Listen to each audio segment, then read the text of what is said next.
পৃথিবীর সবচেয়ে বর্বর, অসভ্য, নোংরা, হিংসুটে, লোভী, যুদ্ধবাজ জাতি ছিল আরবরা। ঐতিহাসিক তথ্য-উপাত্ত বিশ্লেষণ করে দেখা যায়, আরবরা এতটাই বর্বর ছিল যে উটের পানি পান করানোর সিরিয়াল ভঙ্গ করা নিয়েও তারা প্রজন্মের পর প্রজন্ম যুদ্ধ করে যেত। হয়তো ১০০ বছর আগে তার দাদার সঙ্গে আরেকজনের শুকনো কোনো বিষয় নিয়ে বিবাদ লেগেছে। সে বিবাদ ঠেকেছে যুদ্ধে। দাদা বা পরদাদার সময়ে শুরু হওয়া যুদ্ধের গাড়ি টানতে হতো বর্তমান প্রজন্মকেও। আরবদের বর্বরতার আরেকটি বড় উদাহরণ হলো, তারা মানুষকে পণ্যের মতো হাটে বেচে দিত। তবে সব বর্বরতাকে হার মানিয়ে দেয় নারীদের প্রতি তাদের চরম ঘৃণিত আচরণগুলো। তারা নারীকে মানুষ মনে করত না, তারা মনে করত নারী মানে পাপী কলঙ্কিনী, যে কারণে কারো তার মুখ কালো হয়ে যেত এবং সে সামাজিক মর্যাদা টিকিয়ে রাখতে ওই কন্যা সন্তানকে জীবন্ত পুঁতে ফেলত। এমন বর্বর জাতির উপর নাজিল হয়েছে সর্বশেষ আসমানি গ্রন্থ আল কুরআন।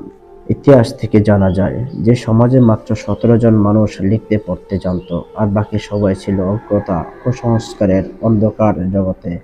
এমন একটি জাতিকে মাত্র ২৩ বছরে কুরআন পৃথিবীর শ্রেষ্ঠ জাতিতে পরিণত করে। কুরআন নাজিলের পর আজ ১৫০০ বছর চলে গিয়েছে।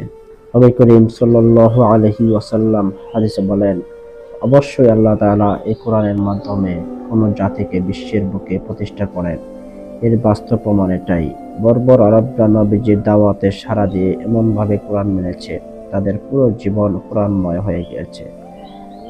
আগে যারা উটের পানি খাওয়ার সিরিয়াল ছাড়তে চাইতো না, যুদ্ধ বাঁধিয়ে দিত, কোরআনের অনুসারী হওয়ার পর তারা বিনা পয়সায় জমি, স্ত্রী ছেড়ে দিয়েছে ইমানি ভাইয়ের জন্য। আগে যারা জীবন বাঁচাতে যুদ্ধ করেছে, কোরআনের ছোঁয়া পেয়ে তারা সত্য ন্যায়ের পক্ষে জীবন দিয়েছে।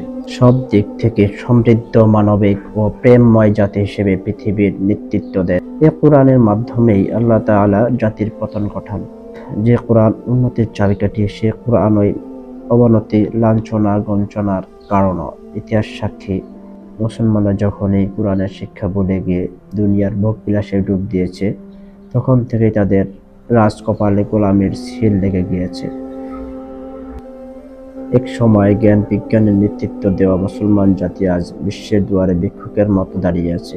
ইউরোপ, আমেরিকার মতো সমৃদ্ধ দেশের উচ্ছিষ্ট পেলে তারা আনন্দে আটখানা হয়ে যায়, অথচ আধুনিক ইউরোপের গোড়াপত্তন করেন মুসলমানরাই। সোনালী যুগের